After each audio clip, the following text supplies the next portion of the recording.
Thank you very much. So we're just going to finish off by thinking about frequently asked questions to the NIO. Some of these questions are things that have come in online as well, so hopefully that will help when you're thinking about things that you're not entirely sure of. So in terms of questions for the NIO, we have a dedicated immunisation inbox, and you can ask us questions anytime. We are an extremely small team, and most people will know Dr. Tom Barrett intimately if they've been emailing in. He's at the back there.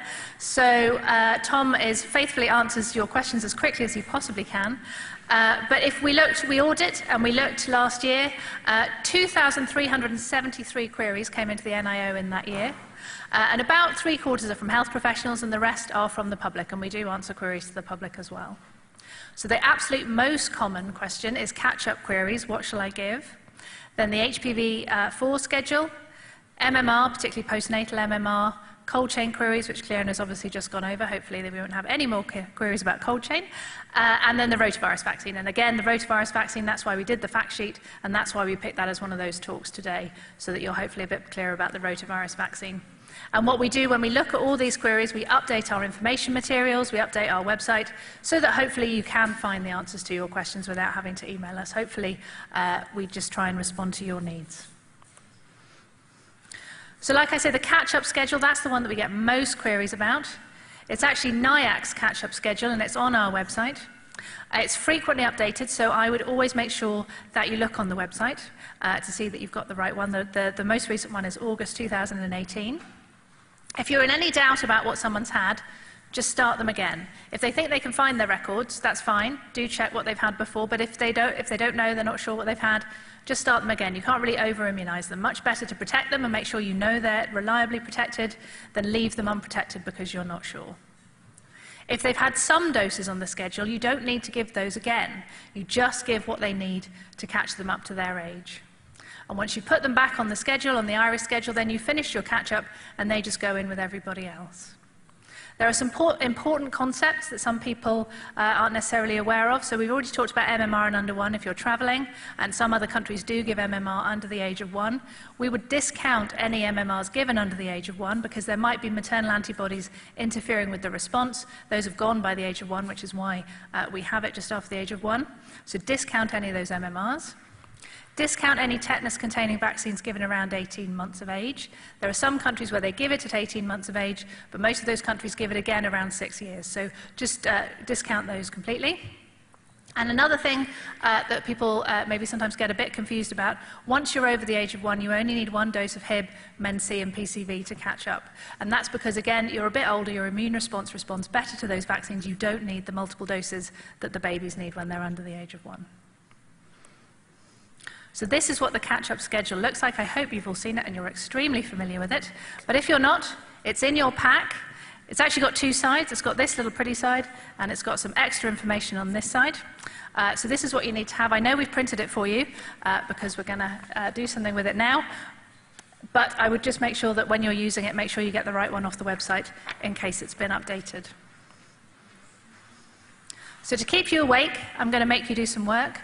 I want you to get it out of your pack, and we've got a question. We've got a 14-month-old child. These are the queries that Tom gets every day, multiple times a day. This 14-month child has just moved to Ireland. They've had 2 doses of 6 and 1. They had those at 2 and 4 months of age. They had a Men-C and a PCV at 4 months of age, and they had an MMR at 9 months of age. I want you to just have a quick look and think about what they need now. You're all having a good chat, but hopefully you've had a little think about it. So here we are again. In terms of what you might need. The way I always think about these things, the most important thing you need to know is how old is our child now? And that tells us which line we need to go down. So we've put the line we're in now, we've got a 14-month-old child, so it's the second line down, that's where we start. If you can start there, that's good. And then what I always do, I literally just cross off in my head what they've had already. So our child has had 2 doses of 6 and 1, and our chart says they need 3. So we've got 1 more we need to go. Okay? Our chart says they need 2 doses of Men-B. Have they had any Men-B? No. So we need to do that. Have they had a Men-C over the age of 1? No, but they only need 1 of those. Have they had a PCV over the age of 1? No. Excellent. And MMR, they have had 1 of those. Do they need another one?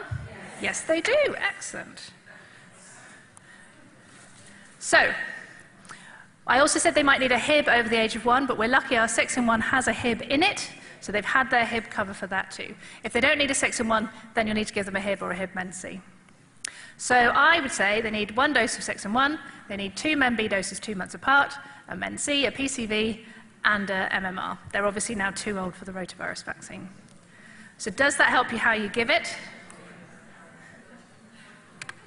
It's here. My suggestion, I'm always one for getting in as many things as you can, as early as you can, so I would suggest 2 visits. Minimises visits for mum and dad too. I would say a 6-in-1, a Men-B and an MMR in the first visit, get them back 2 months later for their second Men-B, and give them a PCV and a Men-C.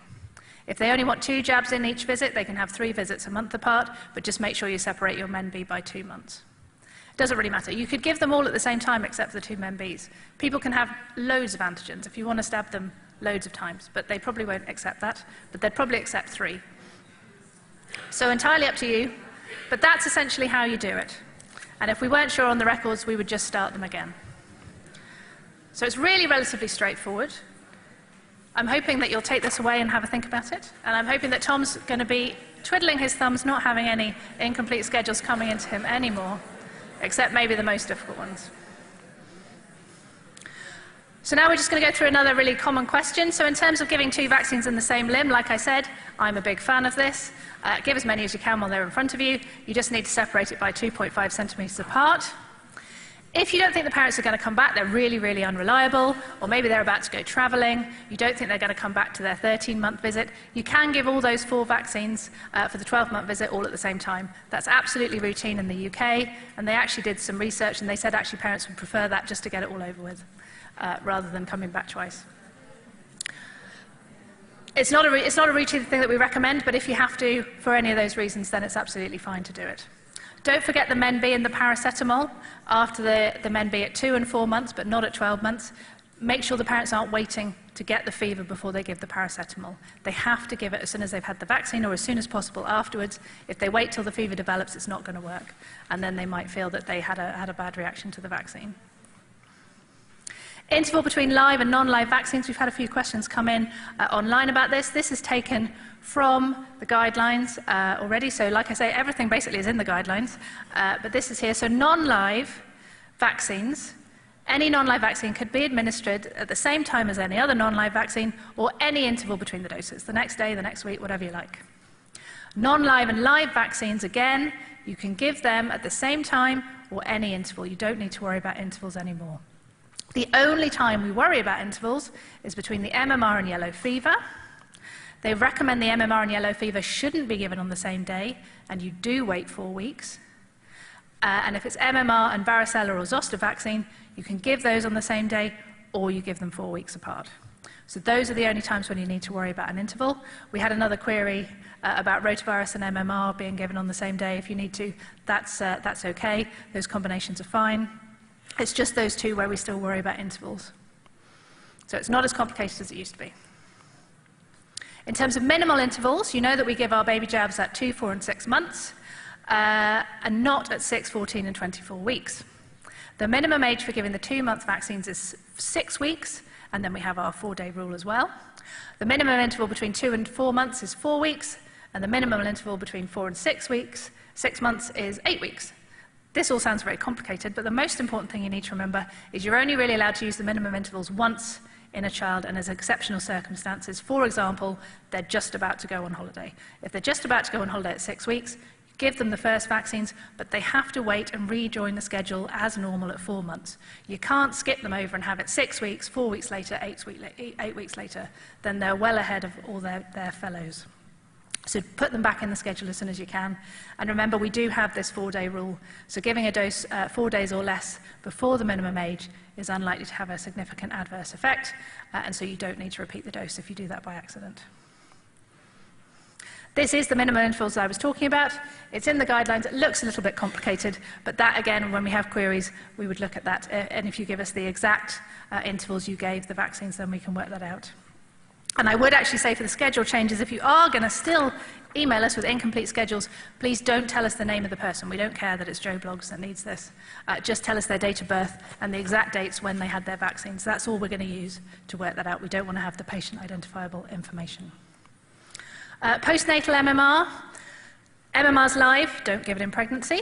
The guidelines say that all rubella seronegative women of childbearing age should get 1 dose of MMR. And satisfactory evidence of protection is documented evidence of having at least 1 rubella-containing vaccine or a positive antibody test. And we would advise you avoid pregnancy for 1 month after the MMR. As we've heard, there are quite a lot of women out there who haven't had 2 MMRs for their measles protection, so we would advise for measles protection that you do try and make sure they've had 2 doses. We've had already the MMR Travel Advice, so particularly these infants 6 months to 11 months of age need to have 1 dose of MMR for their travel, and they still need to come back to have their 12 months and their junior infants. And we will give you that vaccine free in the cold chain. And as we've said before, don't forget the older generation, the Wakefield generation. Anyone under the age of 40 would benefit from having 2 MMRs as well if they're previously unvaccinated. We get some queries about Meningerix and Bexsero. So in this case, the SPC states slightly different things to what we do in Ireland, and we would always advise that we follow the guidelines of NIAC. And again, all the NIAC chapters do say that in some circumstances, our guidelines differ from the summary of product characteristics, and we would always advise you follow our guidelines.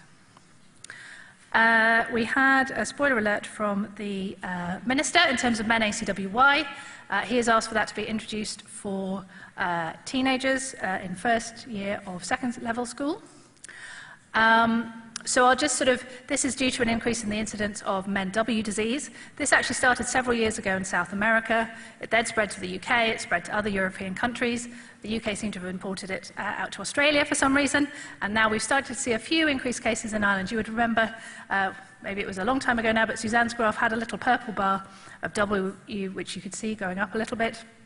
And the unfortunate thing about this W is it carries this thing called clonal complex 11, which is a really nasty kind of meningococcal infection. We had it in the Cs in the 90s and Ws in the 2000s. And it can be really horrible. It can have a high case fatality. They've had some horrible cases in the UK, some older teenagers, maybe, and diarrhea and vomiting illnesses, so that they've been sent home from A&E and then they've unfortunately died. People haven't realised that it was meningococcal disease. So it was pretty unpleasant in the UK. And I'm just showing you some of the things here from the UK, which is why the UK put the MenACWY in their programme a few years ago.